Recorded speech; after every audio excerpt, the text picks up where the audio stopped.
നമസ്കാരം, ഫോക്കസ് 18 ന്യൂസിലേക്ക് സ്വാഗതം. ഇന്നത്തെ പ്രധാന വാർത്തകളിലേക്ക്. പുതിയ അധ്യയന വർഷത്തെ വരവേൽക്കാൻ ഒരുങ്ങി കണ്ണൂരിലെ സ്കൂൾ വിപണി. സ്കൂൾ തുറക്കാനിരിക്കെ കണ്ണൂരിലെ വിപണികൾ വിദ്യാർത്ഥികളെയും രക്ഷിതാക്കളെയും കൊണ്ട് സജീവമാവുകയാണ്. കൂടുതൽ വിവരങ്ങളിലേക്ക്. വർണ്ണാഭമായ കുടകളും ബാഗുകളും പഠനോപകരണങ്ങളും കൊണ്ട് നിറഞ്ഞിരിക്കുകയാണ് കണ്ണൂരിലെ സ്കൂൾ വിപണി. പുതിയ അധ്യയന വർഷത്തെ വരവേൽക്കാൻ വിദ്യാർത്ഥികളും രക്ഷിതാക്കളും ഒരുക്കങ്ങൾ ആരംഭിച്ചതോടെ നഗരത്തിലെ കടകളിൽ തിരക്കേറുകയാണ്. സ്കൂൾ വിപണി ഇപ്രാവശ്യം വളരെ കമ്മിയാണ്. കാരണം നമ്മൾ ഈ കച്ചവടക്കാർ കച്ചവടം ചെയ്യുന്ന സ്കൂളിൽ നല്ല വെക്കുന്നുണ്ട്. ഒന്നും പറയാൻ കഴിയില്ല. വളരെ മാർക്കറ്റ് ഭയങ്കര ഡൗൺ ആണ്. പണ്ടുള്ള തിരക്കുള്ളൊന്നും ഇപ്പോൾ തിരക്കില്ല, തിരക്ക് കുറവാണ്. പിന്നെ പോലീസ് ക്യാൻറ്റീനും മറ്റേ ടൗണിലെ ജയിലിൻ്റെ ഒരു ക്യാൻറ്റീൻ ഇല്ലേ, അതെല്ലാം 40% വെക്കുന്നുണ്ട്. ആൾ വളരെ പകുതിയായിട്ടുള്ളത്. ഇനിയും പ്രതിസന്ധി പോയി കഴിഞ്ഞാൽ നമ്മൾ കൂട്ടിയിട്ട് പോകേണ്ടി വരും. പുതിയതായിട്ട് എന്തെങ്കിലും സാധനങ്ങൾ ലേറ്റസ്റ്റ് സാധനങ്ങൾ കിട്ടുന്നു. നമുക്ക് പുറത്ത് വിദേശത്ത് സ്ഥാപനമുള്ളതുകൊണ്ട് നമ്മൾ പുതിയ ലേറ്റസ്റ്റ് ഇറക്കുന്നുണ്ട്. പക്ഷെ അതൊന്നും ജനങ്ങളെ കണ്ടുപിടിക്കുക, ജനങ്ങൾക്ക് പെർസെൻറ്റേജ് കുറയുന്ന ആ സംവിധാനമായി പോകുന്നുണ്ട്. പുതിയ ട്രെൻഡെല്ലാം എന്താണ്? ട്രെൻഡ് ഇപ്പോൾ പൗച്ച്, പല മോഡൽ പൗച്ച് വരുന്നുണ്ട്. പിന്നെ ബോക്സ് വരുന്നുണ്ട്. ടിഫിൻ ബോക്സ് ഒന്നും നമ്മൾ വിൽക്കില്ല. അതെല്ലാം കംപ്ലീറ്റ് അവർ ക്യാൻറ്റീനിൽ നോക്കുന്നുണ്ട്. പെന്നി അതെല്ലാം ലേറ്റസ്റ്റ് വരുന്നുണ്ട്. ഇപ്രാവശ്യം കുറവാണ്. നമ്മൾ പുറത്ത് സ്ഥാപനമുള്ളതുകൊണ്ട് നമുക്ക് പുതിയ ലേറ്റസ്റ്റ് പെന്നെല്ലാം നമ്മൾ അങ്ങനെ ദുബായിൽ നിന്ന് വരും. പക്ഷേ ഇപ്രാവശ്യം കൊണ്ടാകുന്നില്ല. കാരണം അതിനകത്ത് ചീപ്പായിട്ടുള്ള ഇവിടെ പിന്നെ ഇറക്കുന്നുണ്ട്, കിട്ടുന്നുണ്ട്.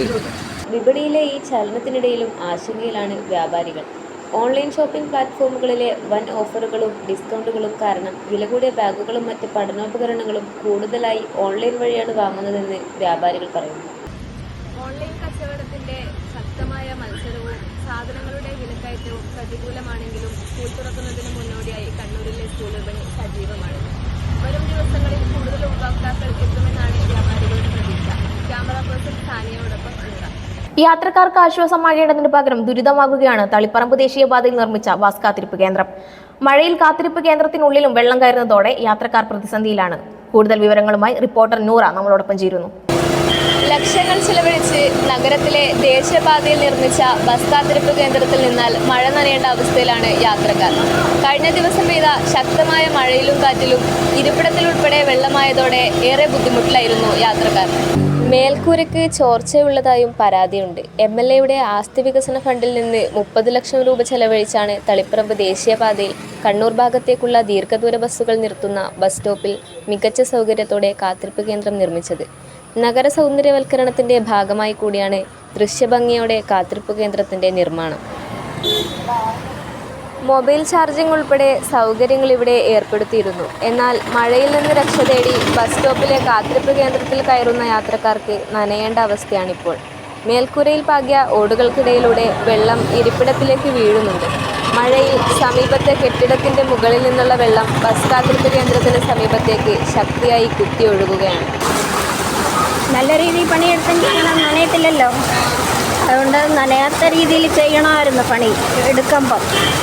ഇത് ആൾക്ക് എല്ലാവർക്കും ഒരു ബുദ്ധിമുട്ടല്ലേ. ഇത് നല്ല ഡ്രസ്സിട്ട് വന്ന് വരുന്ന ആൾക്കാർക്ക് ഇരുന്നിട്ടോ നിന്നിട്ടോ പോകുമ്പോൾ അത് നനഞ്ഞു കുളിച്ച് പോകണ്ടേ. നിരവധി പേർക്ക് കയറി നിൽക്കാൻ സാധിക്കുന്ന ബസ് കാത്തിരിപ്പ് കേന്ദ്രത്തിന്റെ ശോചനീയാവസ്ഥയ്ക്ക് പരിഹാരം കാണണമെന്ന് നാട്ടുകാർ അഭിപ്രായപ്പെട്ടു. ക്യാമറ പേഴ്സൺ സാനിയോടൊപ്പം നൂറ. CMRL എക്സാലോജി കേസിൽ മുൻമന്ത്രി മുഹമ്മദ് റിയാസിന്റെ വീട്ടിലെ ED റെയ്ഡിൽ ആരോഗ്യമന്ത്രി K മുരളീധരന്റെ പ്രതികരണങ്ങളിലേക്ക്.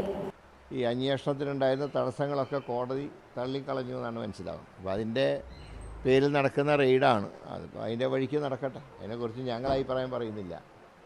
കാരണം ED ആണല്ലോ റെയ്ഡ് നടത്തുന്നത്. EDയുടെ എല്ലാ കാര്യങ്ങളോടും ഞങ്ങൾക്ക് യോജിപ്പൊന്നുമില്ല.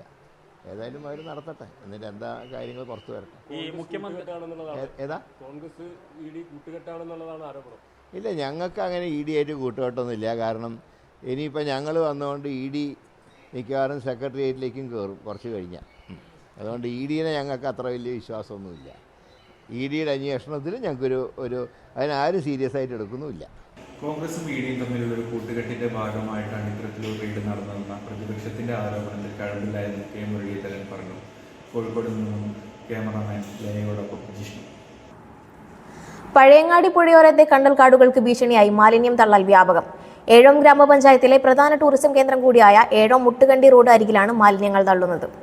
പഴയങ്ങാടി പുഴയോരത്തെ കണ്ടൽക്കാടുകൾക്ക് ഭീഷണിയായി മാലിന്യം തള്ളൽ വ്യാപകം.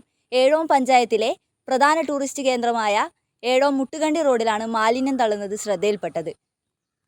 ഏഴോം ഗ്രാമപഞ്ചായത്തിലെ മനോഹരമായ ഒരു പ്രദേശമാണ് ഏഴോം മുട്ടുകണ്ടി റോഡ്.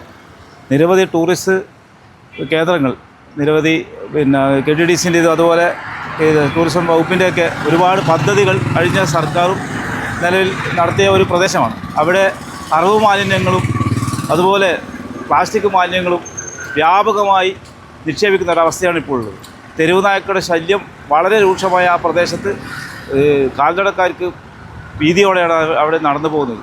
നിലവിൽ നാട്ടുകാർ നേരിടുന്ന ഈ പ്രശ്നം എത്രയും പെട്ടെന്ന് തന്നെ അധികൃതർ പരിഹാരമുണ്ടാക്കുമെന്ന് പ്രതീക്ഷിക്കാം. ക്യാമറ പേഴ്സൺ ലയോടൊപ്പം ശ്രീലയ. കണ്ണൂർ പഴയങ്ങാടി നിവാസികളുടെ പതിറ്റാണ്ടുകൾ നീണ്ട ആവശ്യമായ റെയിൽവേ അടിപ്പാതയുടെ നിർമ്മാണം ഈ മാസവും ആരംഭിക്കില്ല. ഗതാഗതക്കുരുക്ക് പതിവായതോടെയാണ് ഇതിന് സമീപത്തായി 6 മീറ്റർ വീതിയിൽ പുതിയ അടിപ്പാത നിർമ്മിക്കാൻ തീരുമാനമായത്. കൂടുതൽ വിവരങ്ങളുമായി റിപ്പോർട്ടർ ജിഷ്ണു ചേരുന്നു. പഴയങ്ങാടിയിലെ റെയിൽവേ അണ്ടർപാസ് പ്രദേശത്തെ ഗതാഗതക്കുരുക്ക് രൂക്ഷമാക്കുകയാണ്. ഇടുങ്ങിയ വഴിയായതിനാൽ ഒരേ സമയം ചെറിയ വാഹനങ്ങൾക്ക് മാത്രമാണ് നിലവിൽ കടന്നുപോകാൻ കഴിയുന്നത്. ഗതാഗത പ്രശ്നങ്ങൾക്ക് ശാശ്വത പരിഹാരമായി പുതിയ അടിപ്പാത നിർമ്മിക്കാൻ കോടികൾ അനുവദിച്ചെങ്കിലും നിർമ്മാണ പ്രവർത്തനങ്ങൾ ഇനിയും കാര്യമായി പുരോഗതി കൈവരിച്ചിട്ടില്ല. മഴക്കാലമാകുമ്പോൾ അണ്ടർപാസ് പ്രദേശത്ത് വെള്ളക്കെട്ട് രൂപപ്പെടുത്തുന്നത് സ്ഥിതി കൂടുതൽ സങ്കീർണമാക്കുന്നു.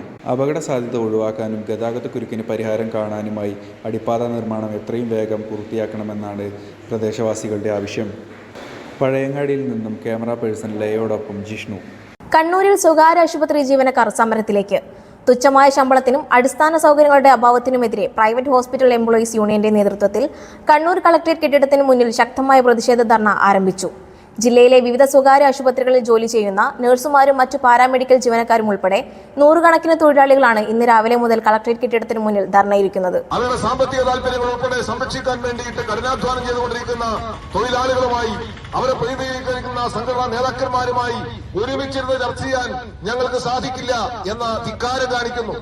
തൊഴിലാളികളെ സമരത്തിലേക്ക് തള്ളിവിടുന്ന മാനേജ്മെന്റിന്റെ നടപടികൾ അവർ 17 ഞങ്ങൾ സമരം ചെയ്തിട്ടാണ് മിനിമം വേസ്റ്റ് 22,000 രൂപ കിട്ടിയത്.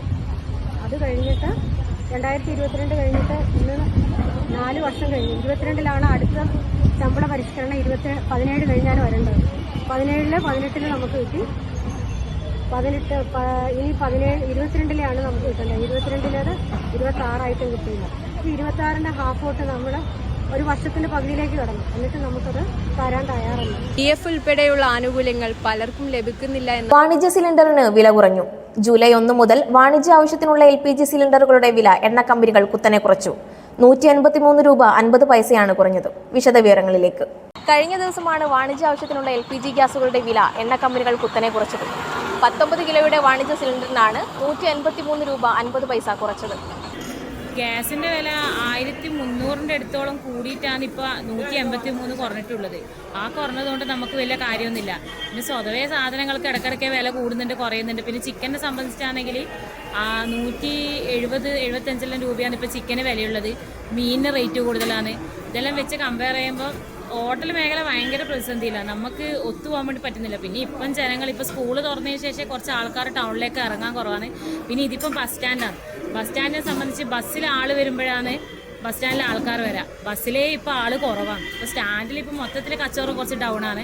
സ്റ്റാൻഡിൽ അങ്ങനെയാണ്, സീസൺ വരും, സീസൺ കുറേ ആ ഒരു ടൈം നോക്കിയിട്ടാണ് സ്റ്റാൻഡിലെ കച്ചവടം വരുന്നത്. കഴിഞ്ഞ മാസം പശ്ചിമേഷ്യൻ സംഘർഷത്തെ തുടർന്നാണ് സിലിണ്ടർ വില കൂട്ടിയിരുന്നത്. ഈ സാഹചര്യത്തിലാണ് ഇപ്പോൾ ആശ്വാസമായി 183 രൂപ കുറഞ്ഞത്. ക്യാമറ പേഴ്സൺ ശ്രീലയോടൊപ്പം ലയ. പഴയങ്ങാടി പാലത്തിന്റെ സുരക്ഷാ ഭിത്തി ഇന്നലെ രാത്രി വാഹനമിടിച്ച് തകർന്നു. കൂടുതൽ വിവരങ്ങളിലേക്ക്. പഴയങ്ങാടി പാലത്തിന്റെ സുരക്ഷാ ഭിത്തിയാണ് കഴിഞ്ഞ ദിവസം രാത്രി വാഹനം ഇടിച്ചു തകർത്തത്. തകർന്ന ഭാഗം താഴേക്ക് പതിക്കുകയും കുടിവെള്ള പൈപ്പ് ലൈൻ കേബിളുകൾ തകരുകയും ചെയ്തു. ഇന്നലെ ഇവിടുന്ന് ഈ കാണുന്ന പാലത്തിൻ്റെ താവംഭാഗത്തിൻ്റെ ഈ ഒരു പാലം ഈ സൈഡ് ഇടിഞ്ഞ് അങ്ങ് താഴേക്ക് വീണിട്ടുണ്ട്. ഇപ്പോൾ ആൾക്ക് നടന്നു പോകാൻ പറ്റുന്നില്ല. ആ ഒരവസ്ഥ. വാഹനം വന്നു കഴിഞ്ഞാൽ എന്നാൽ ഒരു ഭീകരത പോലെ ഇപ്പോൾ ഇവിടെയുള്ളത്. ഇത് ഇവിടുന്ന് എത്രയും പെട്ടെന്ന് ഇതിൽ മാറ്റി കുറച്ച് ഉയരം ആക്കിയിട്ടെങ്കിൽ ആൾ ഒന്ന് അപകടപ്പെട്ടു പോകും. മറ്റു തന്നെ വാഹനം തന്നെ ഈ താഴേക്ക് അങ്ങ് പോകും. വളരെ മോശമായിട്ടേ ഉള്ളത്. സംഭവ സ്ഥലത്ത് നിന്നും ക്യാമറ പേഴ്സൺ ലയോടൊപ്പം ശ്രീലയ. പ്രധാന വാർത്തകൾ അവസാനിച്ചു. നന്ദി, നമസ്കാരം.